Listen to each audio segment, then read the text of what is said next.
नमस्कार। आप सभी को डी न्यूज़ में बहुत बहुत स्वागत है और उम्मीद करते हैं कि आप सभी स्वस्थ और सुरक्षित होंगे। यदि अभी तक हमारे चैनल को आपने नहीं सब्सक्राइब किया है तो ज़रूर करें, और क्योंकि ये चैनल आपको सीधी बात जो समझ में आती है, जनता को मुद्दे की बात वही करती है, उसके अलावा कुछ नहीं करती।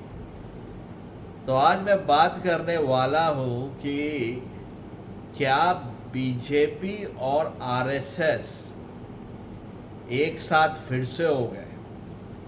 और ये सवाल थोड़ा पेचीदा इसीलिए है कि चुनाव परिणाम से ये बिल्कुल दिखता है कि बीजेपी और आरएसएस के कार्यकर्ताओं के बीच में समन्वय की कमी थी। बीजेपी में ओवर कॉन्फिडेंस था और उस ओवर कॉन्फिडेंस के चलते कुछ नेताओं ने ऐसे बयान दे दिए जिससे कि आरएसएस ने अपना हाथ थोड़ा पीछे लगता है खींच लिया, और उसका डायरेक्ट इम्पैक्ट रिजल्ट पर आ गया।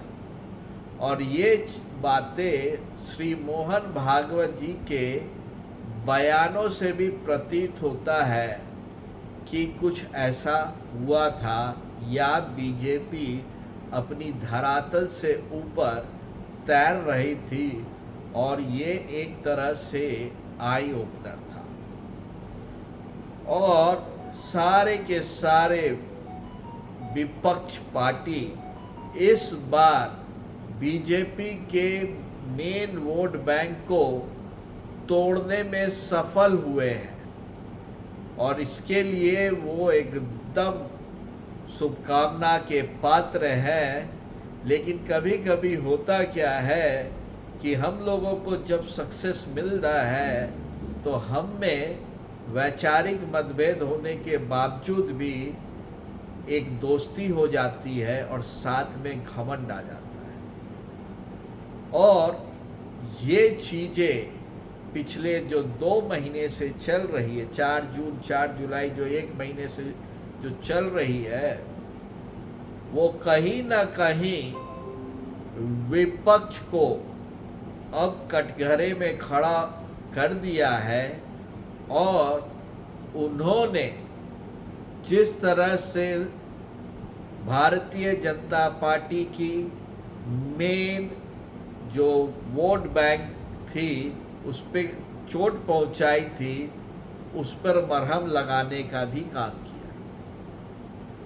तो मैं आज आपको सिलसिलेवार ढंग से बताऊंगा कि किन नेताओं के चलते बीजेपी और आरएसएस फिर से वापस आ गई, उसमें किसने कितना हींग डाला और किसने कितनी मिर्चाई डाली। और सबसे बड़ी बात यह है कि विपक्ष की जो मेन स्ट्रैटेजी थी कि वो मायावती जी का वोट बैंक को किस तरह से अपने तरफ करती है और भारतीय जनता पार्टी के वोट बैंक को करती है, उसमें बहुत खूबसूरती से सफलता मिली। और तो आज जो पहले नेता हैं जिन्होंने आरएसएस और बीजेपी को वापस लाने में सबसे बड़ी भूमिका निभाई है, वो है हमारे माननीय अखिलेश यादव जी। उन्होंने फैजाबाद की सीट क्या ना जीत ली, ऐसा लगा कि उन्होंने पूरा हिंदुस्तान जीत लिया। और फैजाबाद के सांसद को वो एकदम राम के प्रतीक के रूप में मानने लग गए या दिखाने लग गए, जिससे कि बहुत सारे वोटर्स जो उनको वोट किए थे उनकी ओर से भी क्वेश्चन आने लगा। और साथ में इसका एक प्रतिरोध बीजेपी के जो कैडर ग्रुप है और जिन्होंने काम नहीं किया था और आरएसएस के स्वयंसेवकों के बीच में भी आया। कोई दो मत नहीं। और अखिलेश यादव जी ने संसद में राम भगवान की जो दोहे वगैरह गाए या बोला, वो उसको और खरोच दिया।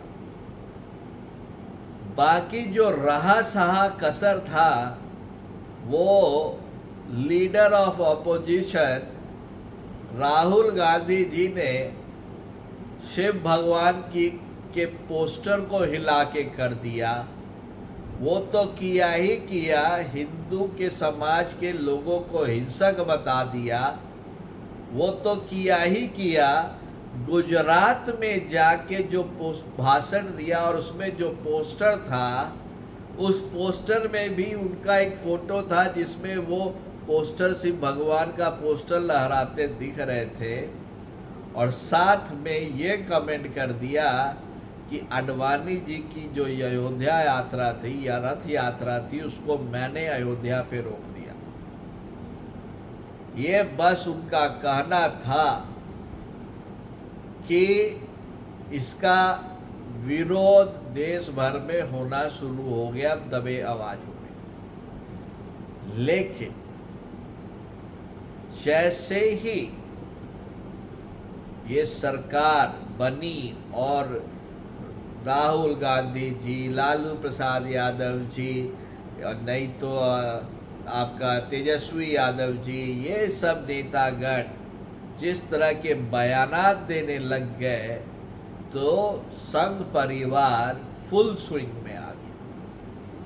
और मोहन भागवत जी की जो वो 5 दिवसीय यात्रा जो थी गोरखपुर, फिर वहाँ से आगे चले गए और पूरा आपका जो यूपी में उन्होंने अपने लेवल पे और शाखा के सदस्य, ये सब अब दिख रहा है कि ग्राउंड लेवल पर फिर से उस टूटे हुए कड़ी को जोड़ने की कोशिश की जा रही है और उसका रफ्तार बहुत तेज है। जहां बीजेपी और आरएसएस अलग अलग काम कर रहे थे, ये दो नेताओं ने उनको एक कर दिया। बाकी जो बचा है वो 1/3 प्रधानमंत्री या नहीं तो खड़गे साहब का कमेंट या नहीं तो जयराम रमेश जी का कमेंट। तो ये जो सब कमेंट आया, ये मुझे लगता है वो जो टूटा हुआ वोट बैंक था, उसको जोड़ने की कड़ी के तरह ये नेता काम कर गए। और आज स्थिति ये है कि यूपी के उपचुनाव में और सब जगह के उपचुनाव में ये देखने को मिलेगा। और आज आपको एक लाइन और बोलते हुए जाता हूँ कि राहुल गांधी जी ने बोला है कि हम गुजरात जीतेंगे। कहीं ऐसा ना हो कि जिस तरह के बयानात आए हैं उनकी ओर से, गुजरात में सूपड़ा साफ हो जाए। लेकिन एक बात है कि मोदी सरकार को, हम अभी भी यूज कर रहे हैं, मोदी सरकार को या बीजेपी को आपने जीवन दान दे दिया एक तरह से, आरएसएस को वापस ला के। आप सभी का क्या सोचना है कि क्या ये सब बयानात, जो टूटा हुआ जो बीजेपी का जो वोट बैंक था उसको जोड़ने का काम नहीं किया? क्या ये आपके ईगो को चोट नहीं पहुंचाया, जिससे कि जो कार्यकर्ता नहीं काम किए थे उनके मन में उनको एक तरह से अपनी बेइज्जती लगी और वो अब काम करने को तैयार हो गए? ज़रूर कमेंट कीजिए, इस वीडियो को ज़रूर लाइक करिए, शेयर कीजिए। और तब तक के लिए आप सभी को डी न्यूज़ से बहुत बहुत धन्यवाद।